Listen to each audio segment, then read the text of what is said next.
Good day, my colleague. Today is a special event that we will talk in English because our guest of honor today is from Malaysia. He is professor from University Technology Malaysia, and most importantly, he is the one who is going to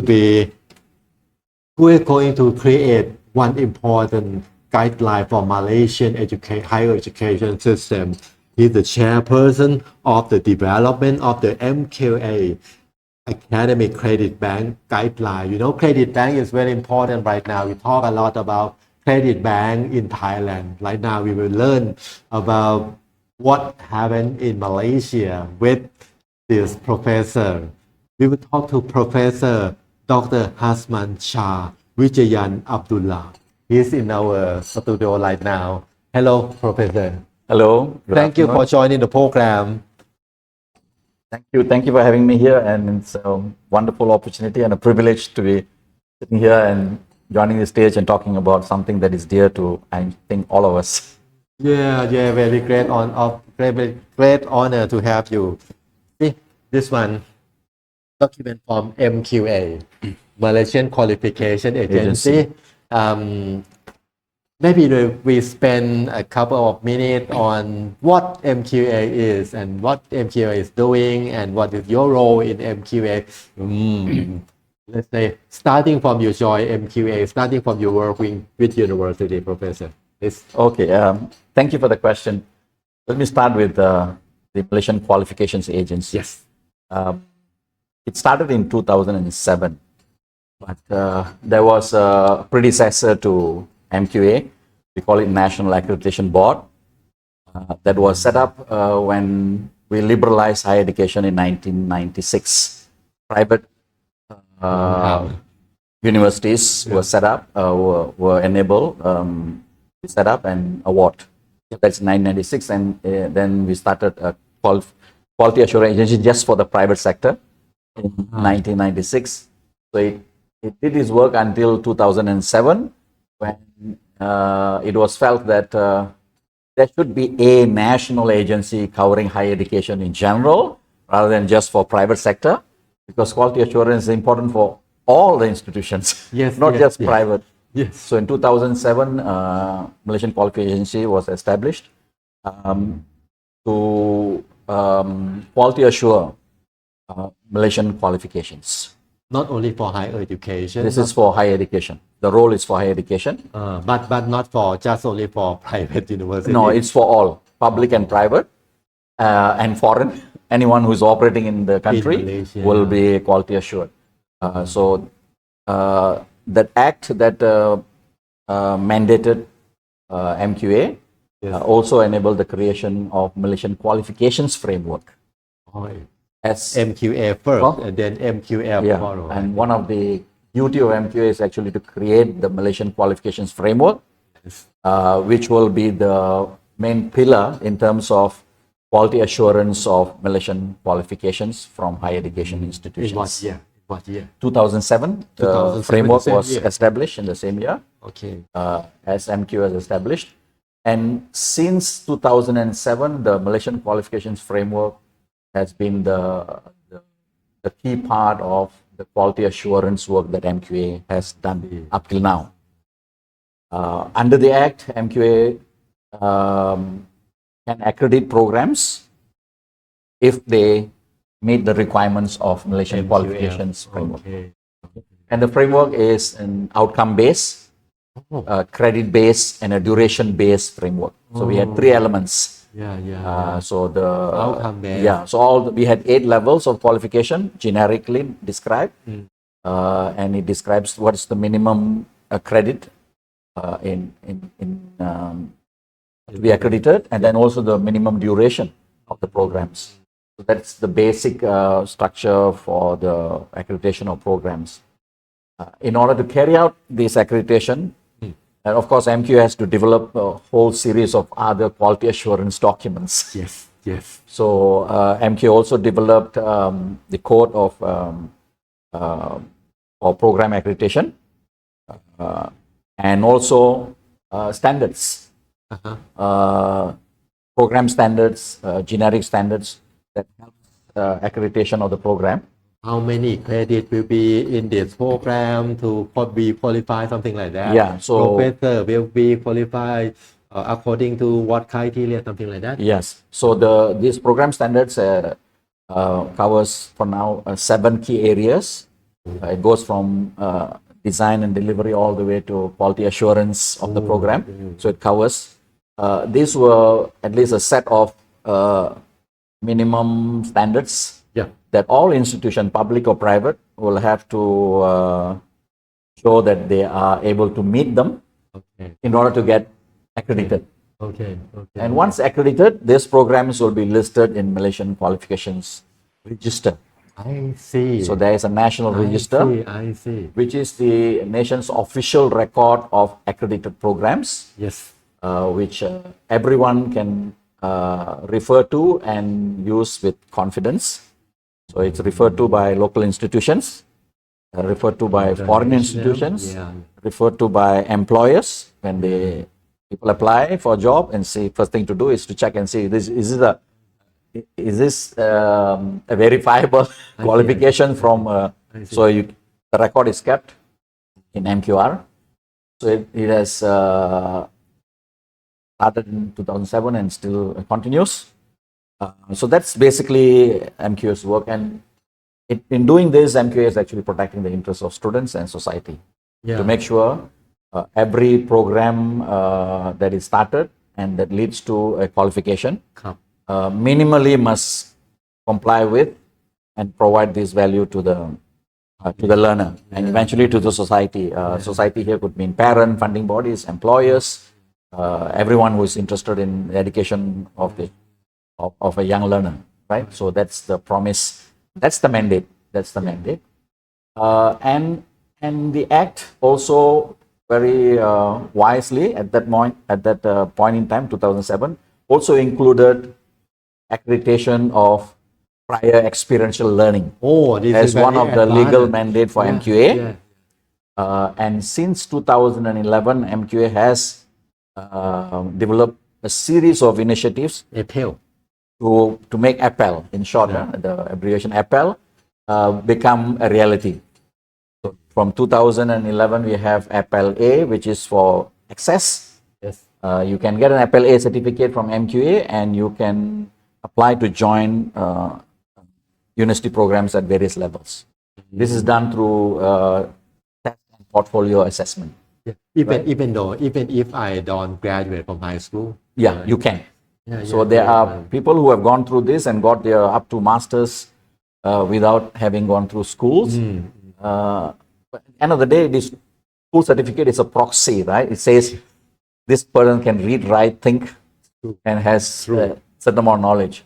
But that also could be acquired through life and work. Right. So the APEL allows for people who, for one reason or another, could not complete school or did not go through school, but have acquired learning and the maturity, and they can go through this process and show that they can cope with the rigors of a bachelor's degree. And with this, they can join. And all our universities, if you look at the entry requirement, they will also list, if you have an APEL certificate for this level, you can also be admitted. Oh. So it's in the standard, and including also foreign universities operating in Malaysia, that they also accept the APEL as one of the entry requirement for the program. So it's widely accepted.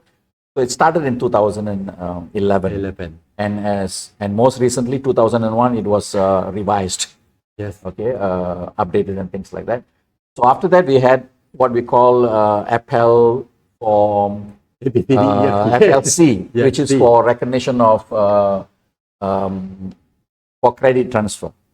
So A for enrollment. enrollment. Yeah. So this is for people who have a lot of experience in different areas. They are working, so they're exposed to a lot of functional knowledge, job-related knowledge and skills.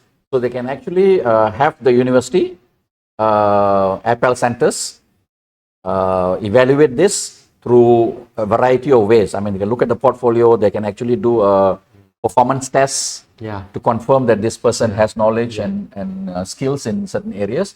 And then the centers will judge and say this is equivalent to credit in what area, in what level.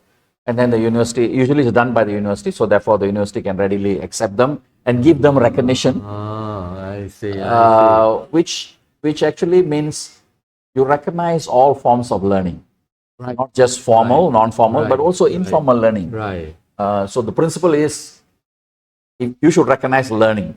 Does not matter Recognize learning, not whether it is recognize entering lecture hall.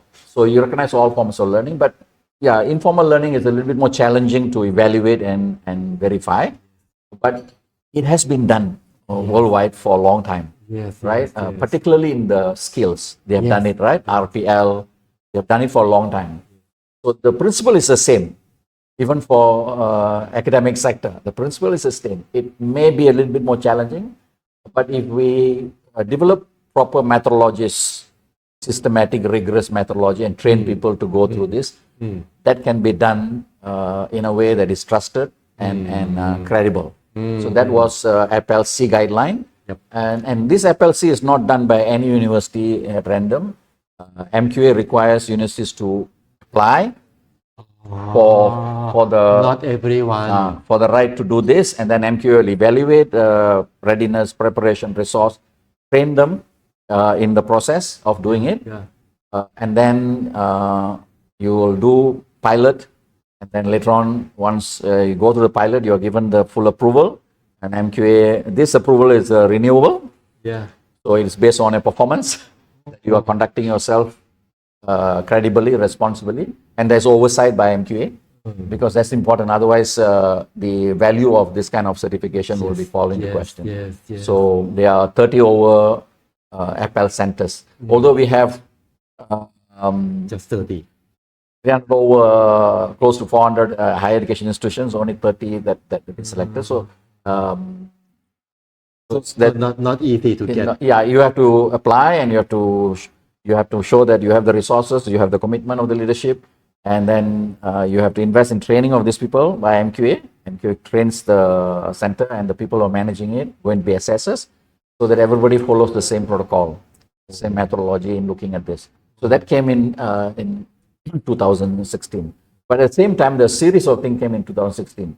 MOOCs was becoming popular. A lot of people were talking about MOOCs. So in order to address MOOCs as one form of non-formal learning, so there was a MOOCs guideline that was developed to help universities to accept learners who have got MOOCs courses and then take them through the process, evaluate. So basically what we were talking about earlier, the RBA, recognize it, and then you can verify it. So there's value in this, right? And then that can be given credit by the university. So a lot of universities had reservation about MOOCs and things like that, and some of them are worried if we do this credit transfer for MOOCs, will accreditation be affected later on? So they're always looking at MQA and say, if we do this is risky for our program.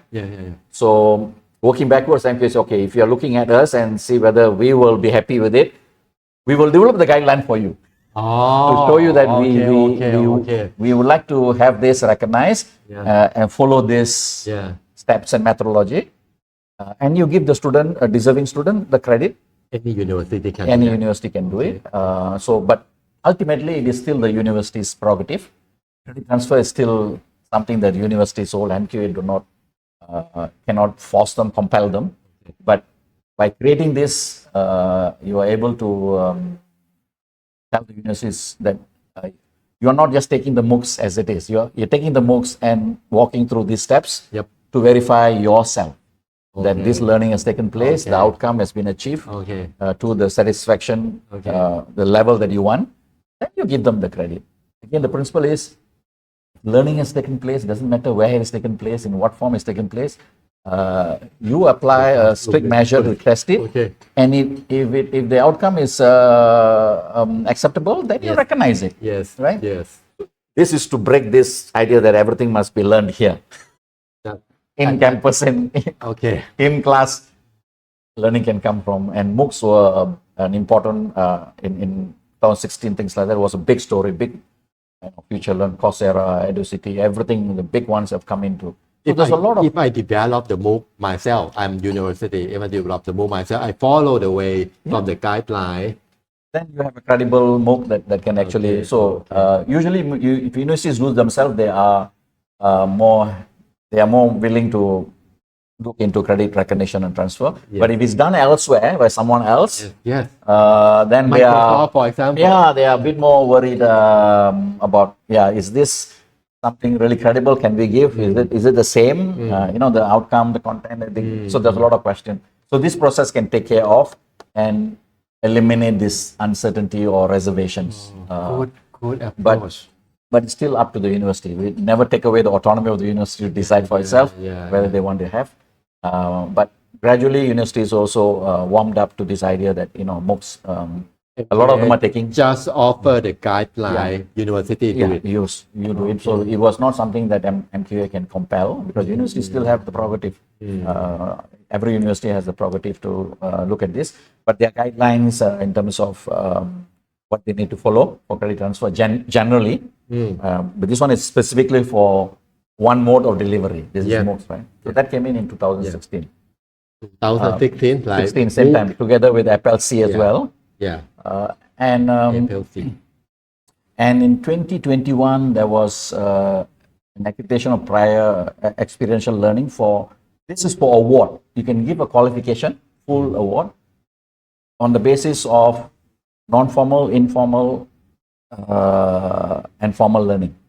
So the person might have an associate degree or diploma, right, in some area, but he has 25 years of experience working as a marketing manager.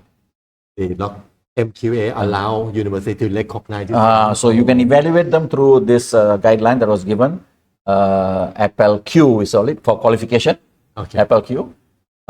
Again, the approach was same thing. Universities need to apply to be an APLQ center. MQA will look at and see, do you have the resources, do you have the commitment, do you have the people, and then will train them so that they all will do to the same standard methodology, and then we'll watch over them and see if they're doing it as required. So this is for qualification. This came in 2021. University again have to apply for this one, even though they have already applied for before that. FLC. Yeah. So usually what happens is actually FLC, universities FLC center. Yeah. This will be an extension. They will apply because they already got experience as an FLC center. A ladder kind. Yeah. Next step is okay. We are just doing evaluation in a smaller amount for credit transfer. Yeah. This one actually we can now talk about, because some candidates will come with extensive experience. Yes. That can actually more or less satisfy the learning outcomes of the qualification. Right. So it all depends on what the experience is, right? Yes. Functional area, Yes. and how extensive and how deep, what level of complexity of this experience. So there is a process to actually study this, evaluate this, unpack this, match it with the learning outcome of the program. And if it matches, then you should award. But the FLQ has a very strict methodology, 4 different groups. So you start with portfolio, you go through challenge tests, you go through field validation visit. You can actually observe the person at the workplace, talk to the supervisors, the subordinates, the peers, the customers in the workplace. Yep. So you can observe him, and many things need observation, like communication, interpersonal skills, and things like that. Not You want to just observe. take a look at the portfolio. Not just the portfolio. Portfolio is the starting point. Then after that, you have a comprehensive assessment test at the end. That comprehensive test could be a project, could be a project that is combination of, you do some writing work, you need to do some presentation work, dealing with some problems given to you. So the university can craft. So there are 4 stages of assessment that they must go through, and if they clear all this, then they can be given. So they don't go through the traditional structured program route, where they enter and then they do 8 semesters or 4 years, and then they go prescribed courses. No, they don't go through that. But essentially, these 4 stages will cover all that outcome, and see if the candidate has what it takes and can demonstrate through all this. So it's a work history and the person itself and his abilities, thinking, writing, problem solving. So you can give them. So there are 4 stages they need to do. That came in 2021. Professor, may I ask? It is from what you tell me, it's something not easy to do. It's for very few. So it's only selected universities want to do this. Some of them feel that this is too much to do. They might just do the ordinary. Right. Just teach the program. But there are universities, especially open universities, who think that this is actually consistent with their mission I see. having education open to everyone. Yeah. So many of the open universities have actually, they're the first ones to become FLC centers and also the FLQ centers because it's consistent with the mission. The traditional universities might still think of the traditional route, which is enroll. You are taught over a period of time. A lot of burden. And then you teach, so they still go through that route.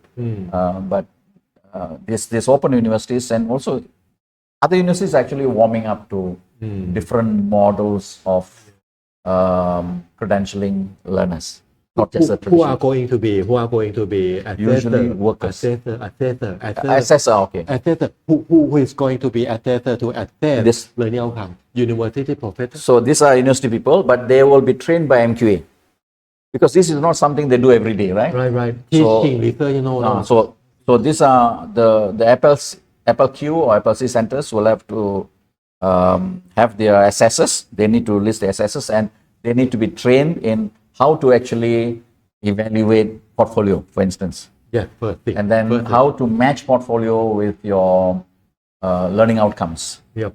Okay. Non-formal, formal is relatively easier, not compared to non-formal, and then informal is most challenging. Yes. But there are methodologies actually to study, evaluate, unpack this, and then look at. It is much more challenging than just looking at formal. Yeah. But it can be done. It can be done to look at and match. And let's assume that there is a 80% match, but there is 20% we do not find. Then you can tell them, can you do this the equivalent of the 20% courses? I see. Then you can, I see. so you can fill in the gap. Add on, fulfill Yeah, the you requirement. can, because the informal, non-formal experience it's not something that develops to a program, right? You go through your career, Right. right? So it's that's not an academic program. It's a job that you go. You might change jobs and things like that. So when you try to match it, it may not match 100%. There may be some gaps. Wow. So you can actually fill in the gaps. So then I said, okay, yours is good for 80% of our requirements. You can meet, but we need for you to do this. Then they can do those courses to complete the requirements, and then so 80% is already been accounted for through your formal, informal, and non-formal already. Only 20%. So that actually takes FLC to a higher level. Say FLQ. This is you can get a qualification. Most of the time, you might have to do some courses to fill up certain things which you may not have. Some of this may be more recent. So in your work experience, you may not have come across this. So some courses will require some ESG competence. It may not be in your work. So you need to do this because our curriculum requires exposure to and some basic competence in ESG. You don't have this, or you do this. So you might have to do spend some time doing these courses with the university, and then together it completes the award. To assess one person based on FLQ, how many assessors? I don't think one-to-one. No. It requires at least 2 assessors with 1 moderator. In our condition, there must be 2 independent assessors. Yep. And then because these assessors could have different outcomes, so there's a moderator to actually to challenge them, and then to what should be eventually the evaluation outcome. They could have actually more, but there must be at least 2. And these assessors are actually university academics, but they have to be trained. Because this is not something they're used to. So they have to be trained. Otherwise, it's unfair to the assessor. Right. Because you cannot just take them and throw him into a new thing and then he doesn't know what to do. Yes. It's also unfair to the applicant. right? Because somebody who is not familiar with this kind of things is suddenly being assessing you is not. So in order to be fair and responsible, the training has to come in for the assessor as part of the assessment center approval. I think they have to pass the test from MQA. Yeah, MQA will train them, and then there's because the new assessors will be coming, so there's a series of retraining and also opportunity for new assessors to train. So MQA's role in this is we create the methodology, we evaluate approval centers, we maintain oversight and see whether everything is going according to, and also engage in capacity building because train assessors. And also from time to time these guidelines need to be updated as well as we learn how the process is progressing. You might come back and say, okay, we need to clarify some of these things, we need to refine some of these things. So that takes place. So that has taken place for FLA, FLC and FLQ. The next stage was actually the micro-credentials came in, right? Micro-credentials came in, and we have two guidelines that allows institutions to unbundle the academic programs and offer as units, small credentials, to people who are non-traditional learners. And these learners just have to register and take individual courses. They are not intended for the degree. Yeah, it is not, and they don't have to have the entry requirement for the program. It's just if you're offering them a unit, they just have to be able to go through the unit. So they don't have to have the entry requirement for the program, right? Program might require high school certificate. But this course is, for example, let's say this is on data analytics. So you might want to see if this person has got basic numeracy, right? But you don't have to say, or did you pass high school test in maths, right? Okay. So that's all. So they can take it. These credentials must be under the care of the university. This is considered accredited credential, micro-credential. So they can be credit transferred anywhere in the university. You can stack the micro-credentials up to 70% of the credits in the program, which is not... Okay. 70%. Yeah, good. The 30% still come from the university. They're going to award. You go to you can take courses from different universities and then you say, okay, I want to graduate from Chula.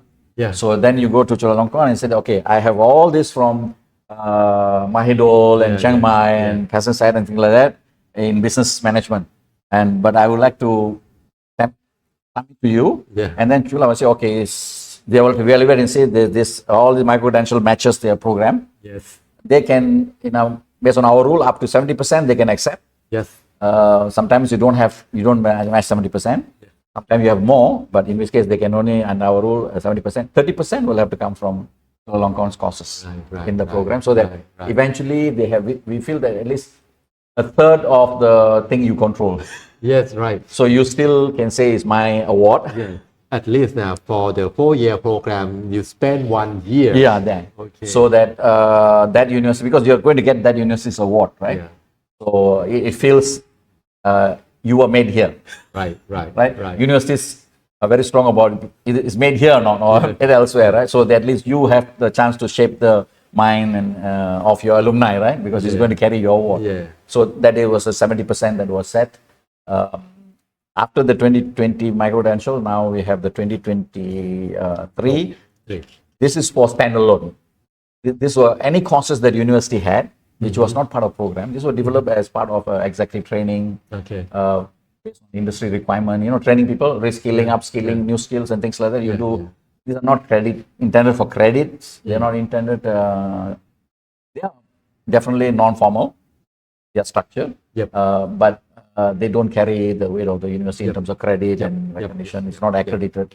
Not in the transcript. Not in the transcript. It's outside system. So universities do that, but the industry also has got a lot of short courses. Industry out there, every day there's some courses going on everything, right? There are a lot of courses, and those are all valid learning, job-based learning, occupation-based learning, new technologies, new skills and things like that. So it's taking place. And this guideline was to allow for standalone micro-credentials to go through a process we call quality verification. Where a number of things happen. One is when you go through this qualification process, the course check to see, okay, besides the title, do you have very clear learning outcomes? Is the learning outcomes supported by the content and the instructor capability to deliver this? What about the duration, the assessment? Yeah. So all this is requirement to be checked. Yeah. And if you go through the quality verification and you're successful to show that this, then part of the quality verification is say this is equivalent to 1 credit under MQF. Okay. Because the amount of learning effort is 1 credit. And this is a course that in terms of complexity and prior knowledge is actually a bachelor's level course. So it will, the quality verification process will attach this values to the course. Compared to MQF level. Yeah, so that after this, the learner who gets a certificate from the training provider, Yep. and we insist that under the guideline that the credential must be a digital credential, not the usual. So it must be a digital credential so that it's portable. Yeah. And can be now most digital credentials that are offered by any parties is all blockchain, so it's secure. And it is learner owned. So the credential is given so that later on the learner, when have a set of standalone credentials they took from different, he worked in different employers, undergo different training. If he wants to do an MBA later on, he can actually give this to the MBA school and say, I've done all these courses. And these courses are already quality verified by MQA. So therefore, the school will be accepting this information, not just coming from the learner, but it's actually coming from MQA as well, right? So the whole intention is this will create trust in the information. If the learner carries this on their own, the school will be quite reluctant to accept this because anybody can put together some documents these days, right? So Verificated verified credential. So this can be verified with MQA. Yep. And there's so process to authenticate whether this is the learner who's carrying the. So that's the plan. So that all the training courses that are taking place, there are thousands on our record. We have about 75,000 training providers out there who are spending something like about 2 billion ringgit every year for all the training employers are spending, right? So all these courses they're not quality verified, so they're just learning history with very minimal potential for recognition. Right? But if you go through this, then they can be transformed into something that is now verified and potentially useful for every learner. And every learner can use this in some way later on. So that is just started, and this will be. But the topic must be at higher level. Education, right? Not just a simple coffee making. No, you see the training programs at various levels. So it could be bachelor level, diploma level, certificate level. But for under MQA, it will be starting with level 3, which is certificate level. So if it is much lower than that, then we will go into this one. So because that MQA will take care the micro credential according to the FL only at a certain level. So it will say this is 2 credit at level 7, which is actually masters. Level 7. In terms of complexity, this is a level 7, which means learners must have bachelor's level prior knowledge to go into this course, right? So or they have this degree to go into this course, but it is recognized as the volume of learning is 2 credit and the level of learning is 7. So the learners can actually use this if they want later on. They can stack this. They can use it for any qualification that they later on down the line intend to pursue with the university. The provider, the learning outcome provider need not be university. It can be any a provider can be anyone, but the awarding body is still the university. I mean, if he wants to get a qualification, he must go back to the university. Because the training provider has no legal powers to confer anything. But he can conduct the training and things like that. They are all different public agencies and private that are empowered to conduct training in different areas. There's for in digital science, in cybersecurity, in marine, in aviation. There are different agencies. Many of these are public agencies with a public mandate to do training for different purposes, licensing and things like that. But they don't tie this to the framework. They just do it for their own licensing purposes or competency building or CPD. Right. A lot of professional bodies have got CPD, but those are not evaluated and say this CPD. All CPD work is actually high level training. Yes. Okay, you're a professional, right? Yes, This is continuing the knowledge and skill refreshment for the professional. So those will largely sit in 6 or even higher, level 6 or higher of the framework. Yeah. But right now this is not being done and the value is not extracted.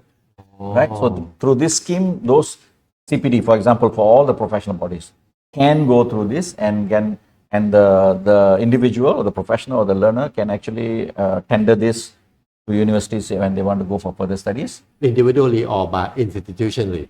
I mean, No, they individually. It's the learner, because the record is learners. The learner can tender, and then if the university has any issues in that, then can verify with MQA. Okay, this the records we have received.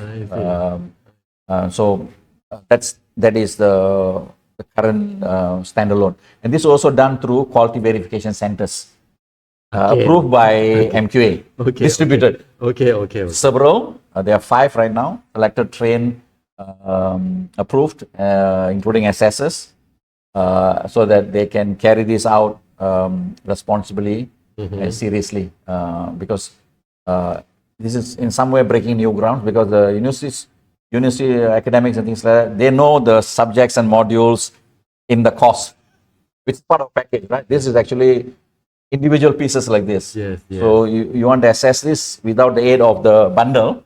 It's a new experience, right? So they need to be trained just like FLC so that they can do this. So that's right now about to take off, because all the things ready about to take off.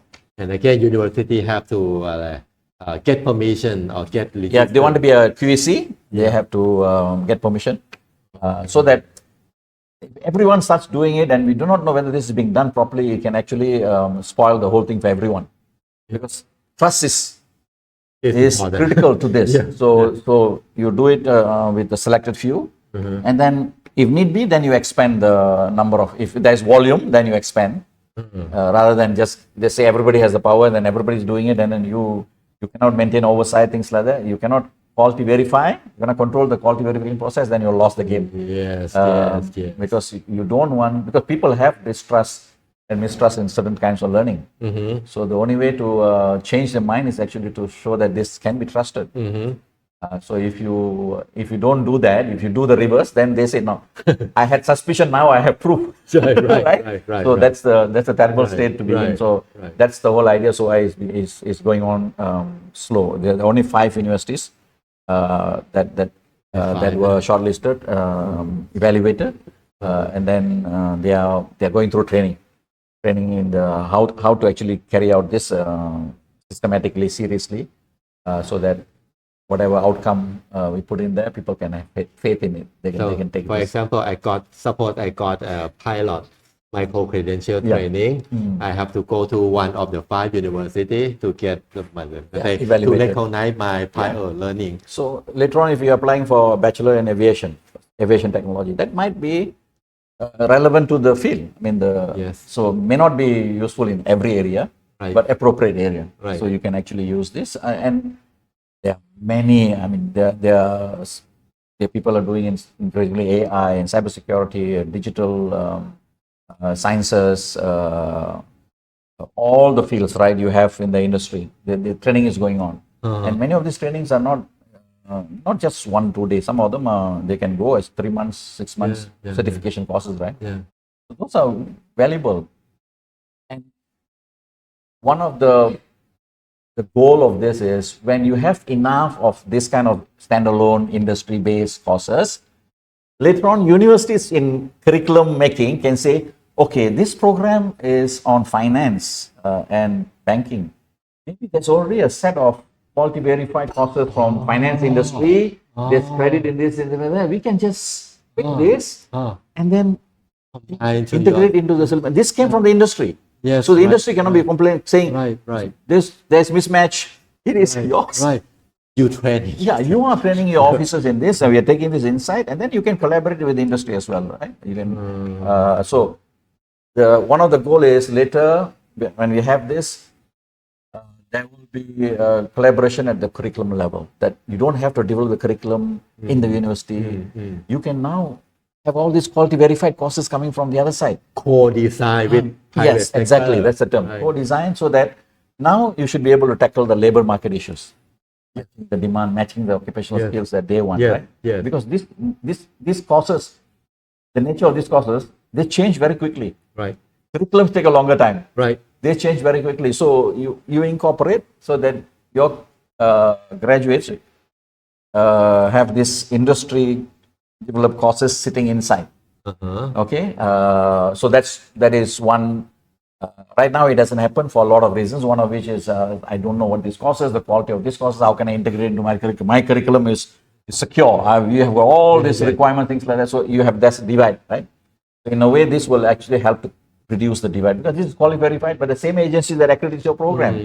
So you should be able to partner, call them inside. So there's a lot of rich input from the industry that can come into your program. Because you offer 70%, nah? Transfer Yeah. from So even from if experience you don't go outside that far, university. even if you take 25% from these kind of courses, that Yes. is already enrich your curriculum already. In many ways, because this is an industry coming from industry, Right, and these right. are current the industry facing courses. So that's one of the, I mean, not the immediate goal, but that's they hope that this will happen Someday. later on with the curriculum, right? Yeah. That you don't have to go and invent everything and design everything in the university by yourself. You can go and look at collaborators and say, okay, ours is for aviation, maritime, or agriculture, or things like that. And you go and partner with them, and they have got courses ready. Yes. You mix Yeah. and match and integrate into a coherent curriculum. Yeah. And now you are in partnership with the industry already by design. Right. But for me, it seems to be the second generation of work integrated learning. Exactly. But right now, not just integrated work with Yeah, learning. yeah. It is Yeah. actually trained by Yeah, the Industry. current model is, okay, we will teach everything and then we send you for internship, practical training. Go there. This one is actually, that might still be there, but the curriculum itself is already have the industry Right. component in it, right? Right. And you still, the internship or practical training, things like that might still be there. That still has value on its own. Yeah. But that is one of the hope that will take place down the line. So that's where we are in the journey. And once this quality verification takes place and all these courses are given credits and things like that, they need to be captured and stored somewhere. Right. So right, if you just all over the place, and then who is going to hold this, right? So that's the purpose of this visit and this credit bank. Yeah.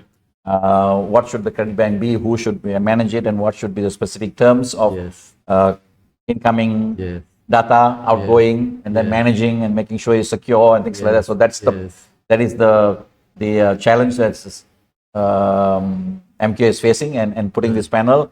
And we're also going around learning from everybody, including the Thai experience, to see how we can benefit from this experience of, we've been to Korea. We've also heard about India. I mean, also quite recent. And Thai experience, to see how we can pull this together and then create the bank that will be that's necessary. But at the same time, it has to be something that is manageable. Manageable, right? Should be efficient and effective, and that it shouldn't raise questions of security and privacy and all that kind of things. Anytime you're creating a database with data belonging to people, you must make sure it's not open to abuse. Right. We don't want big Misuse. boss to see everything. Yeah, about exactly. So ourselves. all that concerns that we address and we learn is actually valid for looking at the design of the credit bank. So that's where we are in, and we are extremely hopeful and also happy that we have come this far. Yeah. This journey started in 2011 for MQA, and we come this far, so that now, and we are seeing developments where higher education is not going to be just very much based on the qualifications that the universities offer. It's going to happen outside. It's going to be micro credentials. So there's going to be learning is going to take place. Verification or learning is going to take place many places. So we have to be ready for that kind of environment where it is not exclusive. It's going to be very distributed. University will be no more ivory tower. They're doing research with it all territory, but right now serving industry. Yeah, exactly. So these things will force university to now cater to under this lifelong learning agenda. The university basically breaks its original model of teaching fresh school learner to teaching the society. Fresh school learner included, even younger than that, and all the way to the aged. They need learning to live as well, right? Because in a modern society, they need to know how to operate gadgets and things like that. They cannot be given. They cannot be said, okay, you are past the age and you don't need to know all this. They need to use the technology as well. Right. So the transformation of the university mindset and mission from teaching the young to teaching everybody. This did a lot of mindset change. Exactly. What happened to university, professor, faculty, professor, university faculty? Any resistance? So that's It's normal. Every chain have resistance, right? So universities are still very reluctant to leave this model. This is the model they've lived with for the last 3,000 years. I mean, universities in general, not just in Malaysia, but generally. So it's not easy to give up something that has been there for 3,000 years. That model, that mindset has been there. So now there is a shift that to society, which means you have to be with the industry, you have to be with the people, young, old, farmers, homemakers, everyone, professionals. You have to have something to serve everyone. Right. Not just put all your eggs in one basket and wait for the schools to release the learners to you. Learning has to take place throughout life. So, but where are you in this throughout life? Right. After your students graduate, you call them alumni, and that's it. Right. But they are elsewhere. They need support to continue to be productive, relevant, gainful, healthy. Even when they retire, they need to be able to enjoy their retirement, and they need to learn many things. Even hobby requires some learning. I don't know much about university system in Malaysia, but in Thailand, for example, someone who graduates, undergrad graduate, master graduate, and then PhD graduate, absolutely staying in the university without going outside. And then I return from PhD program to be faculty. So I again formulate the environment that I'm familiar with to my students. And then you say, hey, guys, you have to do APL, Q, AKM. I have to work with a outsider. I have to work outside my comfort zone. Absolutely. I think for the universities, it starts with the leadership at the top. I mean, even you're talking about it's a mission. Your mission is to educate. Yes. But the model has been to educate the young school leavers. That's the model. Right. Separate your mission from the model. Very good idea. Your mission stays. Your mission is to educate, right? Right. But your mission to educate, now you're saying educate everyone in the demographic spectrum. Right. Not just, but the model was young. I see. So the model has been so closely tied with the mission that people think that the mission and the model is the same, right? But now actually mission stays. Model, abandon that model and assume a model. Detach these two.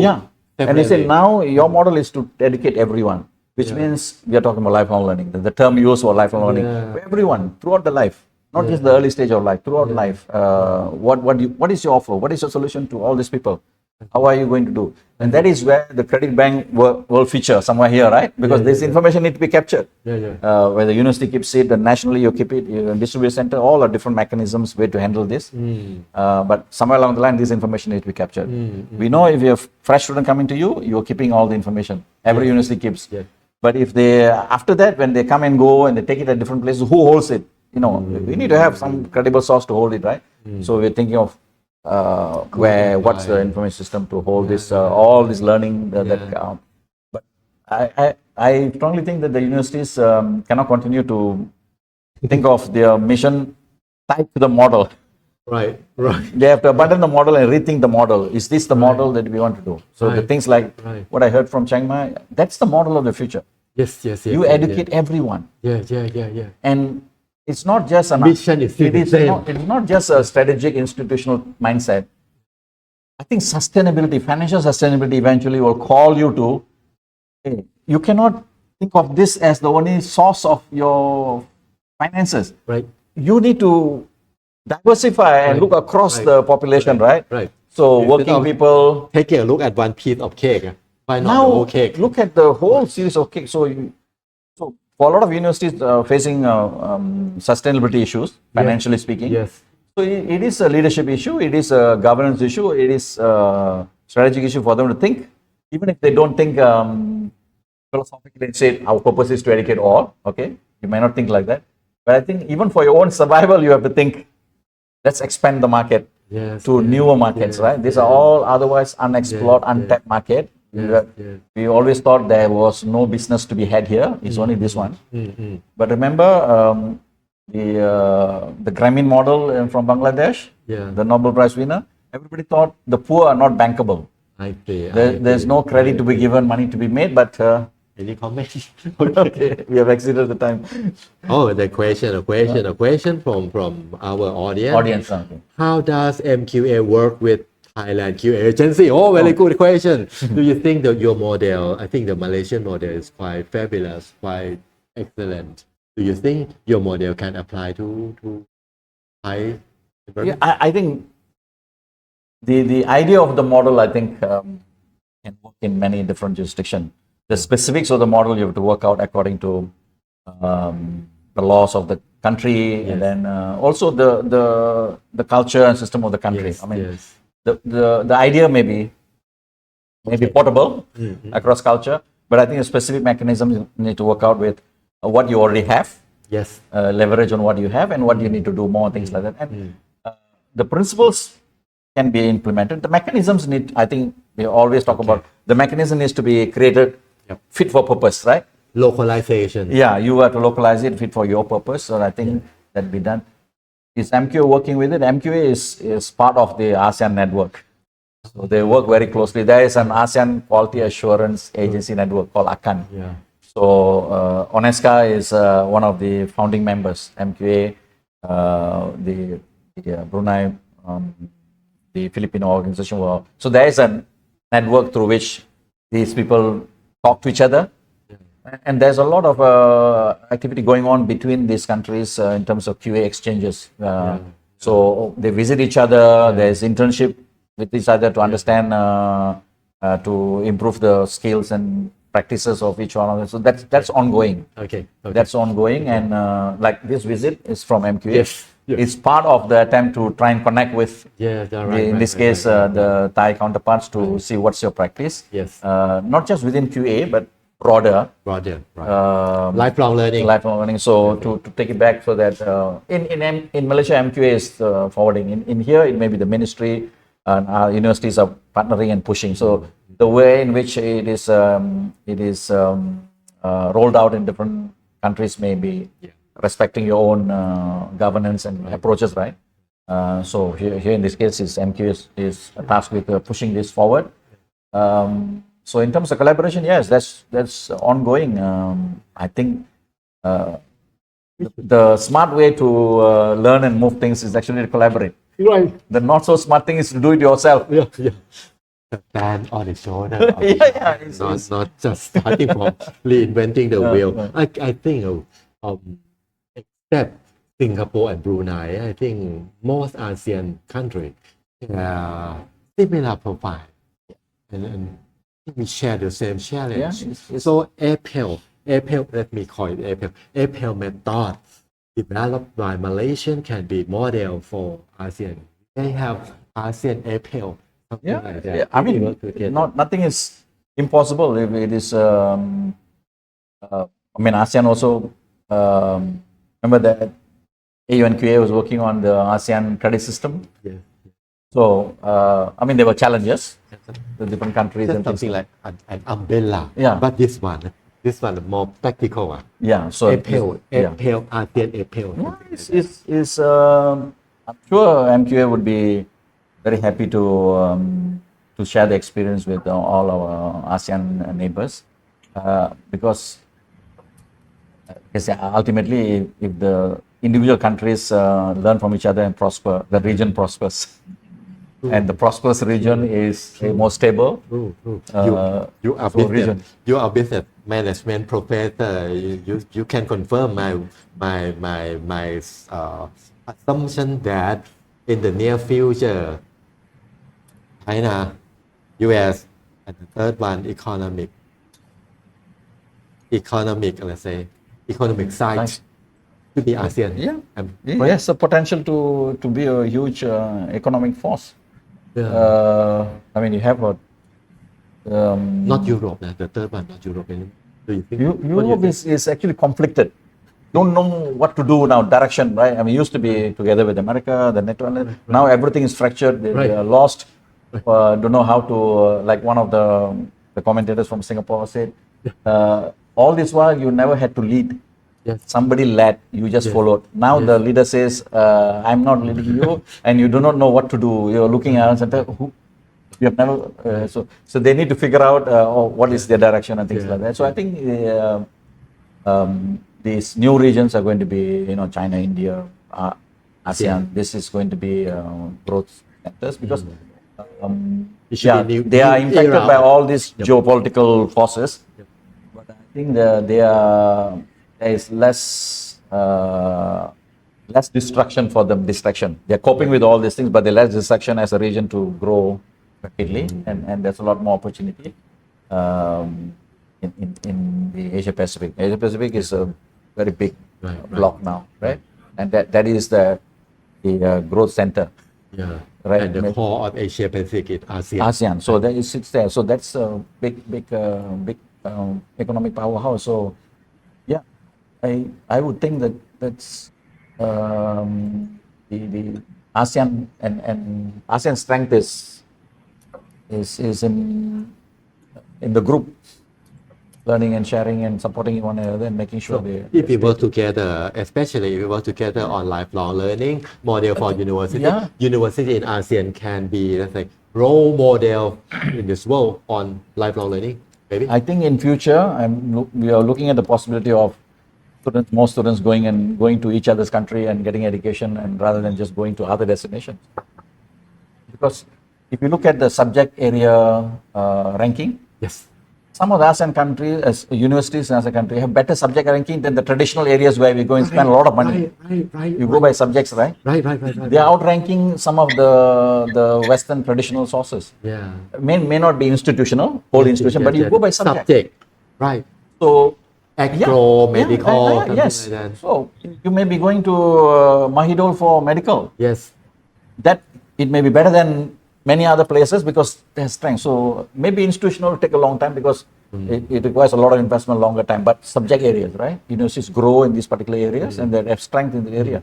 So I think as soon as these customers and parents and things like that, change the mindset and look at, okay, where is even if you're using all the ranking things like that, where does it point to it? You start going to, I would say, your strength in hospitality. Indonesia is very strong in arts and design and hospitality, things like that. Switzerland might not be the destination anymore. Yes. It may be actually Yes. inward, right?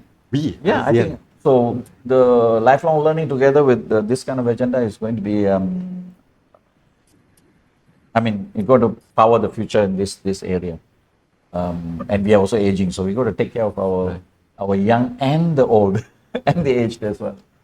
One hi. of our Hi. colleague, Ajahn Prapai, do you want to ask any question to Professor Hazman?